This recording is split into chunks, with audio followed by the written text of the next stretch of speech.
जंगल में एक नई हलचल थी। गौरी कवि ने एक नया मॉडर्न स्कूल खोला था। स्कूल को रंग बिरंगे फूलों और रिबन से सजाया गया था।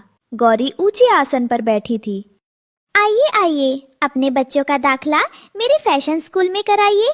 यहाँ मैं उन्हें धूल मिट्टी में खेलना नहीं बल्कि सुंदर दिखना और मॉडल की तरह चलना सिखाऊंगी। फीस सिर्फ 2 मीठे सेब रोज। कालू कौवा जंगल में गौरी के स्कूल का प्रचार कर रहा था। दोस्तों, ये रहे हमारी आज की वीडियो के प्यारे सब्सक्राइबर्स और फॉलोअर्स के नाम। मोना, अरुण सिंह, अपर्णा, देव, निम्रत कौर, प्रीशा गुरुम। जो नहीं चुने गए, चिंता मत करो, अगली बार तुम भी बन सकते हो जंगल के सुपरस्टार। नाम अपनी कहानी में लूं तो देर किस बात की, जल्दी से कमेंट करके अपना नाम। सुनो सब, अगर चाहते हो तुम्हारे बच्चे राजा रानी दिखें, तो उन्हें गौरी मैडम के पास भेजो। मेरे प्यारे बच्चों, आज का हमारा पाठ बहुत ही महत्वपूर्ण है। हम सीखेंगे कि जब आसमान में काली घटाएं छा जाएं और तेज आंधी चलने लगे तो अपनी जान कैसे बचाई जाए। याद रखना, हवा के खिलाफ उड़ने की जिद कभी मत करना, बल्कि हवा की दिशा के साथ अपने पंखों को ढीला छोड़ना सीखना। यदि तुम हवा से लड़ोगे तो तुम्हारे पंख टूट सकते हैं, लेकिन यदि तुम हवा के साथ बहना सीख जाओगे तो तुम सुरक्षित घोंसले तक पहुंच सकोगे। ये सिर्फ उड़ना नहीं, बल्कि मुश्किल वक्त में हार ना मानकर रास्ता खोजने का हुनर है। उफ, रानो टीचर, बस भी कीजिए, हम बोर हो गए हैं। रोज वही हवा, तूफान और शिकारी की बातें। क्या जिंदगी सिर्फ डरने का नाम है? सही कहा कीकी ने। टीचर, जरा उधर देखिए, गौरी आंटी के स्कूल से कितनी अच्छी खुशबू आ रही है। मैंने सुना है वहाँ आज डांस क्लास है और जीतने वाले को शहद वाला सेब मिलेगा, और हम यहाँ सूखी हवा की बातें कर रहे हैं। हाँ। बेटा मिट्ठू, बेटा कीकी, मैं समझ सकती हूँ कि वो सब आपको अच्छा लग रहा है, लेकिन याद रखिए, जंगल कोई स्टेज नहीं है। यहाँ हर झाड़ी के पीछे एक खतरा छुपा है। अगर आपने बचना नहीं सीखा तो वो शहद वाला सेब खाने के लिए आप बचेंगे ही नहीं। आप तो बस डराती रहती हैं। मेरे पिताजी कहते हैं कि अब जमाना स्मार्ट दिखने का है।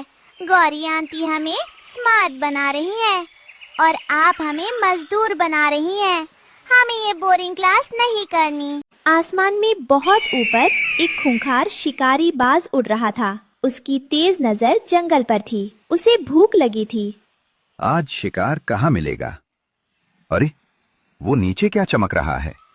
लाल और नीले रंग के पक्षी? वाह, ये तो खुद बता रहे हैं कि वे कहाँ हैं। आज तो दावत होगी।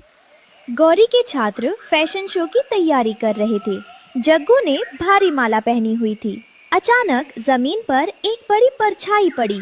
बाज ने हमला बोल दिया। भागो, बाज आ गया, सब भागो। टीचर, मैं उड़ नहीं पा रहा। ये माला बहुत भारी है और मेरे पंख इस रंग की वजह से चिपक रहे हैं। बाज उन बच्चों के पीछे पड़ा था जो सबसे ज्यादा चमक रहे थे। गौरी ने उन्हें छिपना नहीं सिखाया था, सिर्फ दिखना सिखाया था। बच्चे खुले में भाग रहे थे और बाज उनके करीब आता जा रहा था। बचाओ, वो मेरी तरफ आ रहा है। मैं कहाँ छुपूं? मैंने तो छिपना सीखा ही नहीं। बच्चे बुरी तरह डरे हुए थे और रो रहे थे। रानो ने शोर सुना। उसने देखा कि गौरी के छात्र मुसीबत में हैं। बाज जग्गू को पकड़ने ही वाला था। मेरे बहादुर बच्चों, अब इम्तिहान का समय है। जाओ और उन बच्चों को खींचकर झाड़ियों में ले आओ। उन्हें कहना कि अपनी माला फेंक दे और मिट्टी में लेट जाएं। अगले दिन कई माता पिता अपने बच्चों को रानो के स्कूल से निकालकर गौरी के स्कूल ले जाने लगे। रानो उन्हें रोकने के लिए चौराहे पर खड़ी हुई। हरिया भाई, आप अपने बेटे को वहाँ मत भेजिए। जंगल खतरों से भरा है। बच्चों को सुरक्षा के नियम सीखने चाहिए, फैशन नहीं। अरे रानो बहन, अब जमाना बदल गया है। मेरा बेटा सुंदर दिखेगा तो उसकी इज्जत होगी। आप अपनी पुरानी पढ़ाई अपने पास रखिए। रानो की आंखों में आंसू आ गए। उसकी कक्षा खाली हो रही थी। गौरी के स्कूल में बच्चे कतार में खड़े थे। गौरी उन्हें सजा रही थी। जग्गू, तुम बहुत साधारण लग रहे हो। ये लो, अपने गले में ये चमकीली माला पहन लो और पंखों पर ये लाल रंग की टोपी पहन लो। अब तुम एक राजकुमार लग रहे हो। याद रखना, जंगल में जो चमकता है वही दिखता है। वाह, मैं तो बहुत सुंदर लग रहा हूँ। रानू के पास अब सिर्फ 2-3 गरीब छात्र बचे थे। वो उन्हें मैदान में ले गई। बच्चों, आज का पाठ है छलावरण, यानी खुद को कुदरत के रंग में ढाल लेना।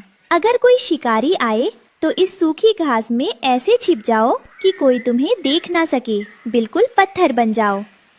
बच्चे ध्यान से मिट्टी और घास में छिपना सीख रहे थे। रानू के छात्र तेजी से गए और गौरी के छात्रों को खींचकर कांटों वाली झाड़ियों के नीचे ले आए। जग्गू, ये माला उतारो जल्दी, और सब मिट्टी में मिल जाओ। हिलना मत, सांस रोक लो। सभी बच्चे रानू के कहे अनुसार मिट्टी में सनकर एकदम शांत हो गए। बाज ठीक उनके ऊपर मंडरा रहा था। बाज थोड़ी देर वहाँ घूमा, लेकिन उसे नीचे सिर्फ मिट्टी और सूखी घास दिखाई दी। रंग बिरंगे पक्षी गायब हो चुके थे। अजीब बात है, अभी तो यहीं थे, अचानक कहाँ गायब हो गए। लगता है मेरी आंखों का धोखा था। बाज वहाँ से उड़ गया। बच्चों की जान बच गई। वे सब रानू से लिपटकर रोने लगे। शाम को गौरी, कवि और सभी माता पिता रानू के पास आए। गौरी का सिर शर्म से झुका हुआ था। बच्चों ने अपने फैंसी कपड़े उतार दिए थे। रानू बहन, मुझे माफ कर दो। मैंने फीस के लालच में बच्चों की जिंदगी खतरे में डाल दी। अगर आज तुम्हें उन्हें छिपना नहीं सिखाया होता तो मेरी सजावट उन्हें मरवा देती। गौरी बहन, आज जो हुआ वो हम सब के लिए एक सबक है। मैं तुम्हें नीचा नहीं दिखाना चाहती, लेकिन ये सच है कि शिक्षा वो है जो जीवन की रक्षा करे, ना कि वो जो केवल बाहरी तौर पर अच्छा दिखाए। बनावटी सुंदरता और फैशन की चमक कुछ पलों की खुशी तो दे सकती है, पर संकट की घड़ी में केवल हुनर और ज्ञान ही काम आता है। बच्चों को उड़ना सिखाना अच्छा है, लेकिन उन्हें गिरकर संभलना और दुश्मनों से बचना सिखाना कहीं ज्यादा जरूरी है। याद रखना, असली निखार कपड़ों से नहीं बल्कि उस समझदारी से आता है जो हमें विषम परिस्थितियों में भी जीवित रखे। उस दिन के बाद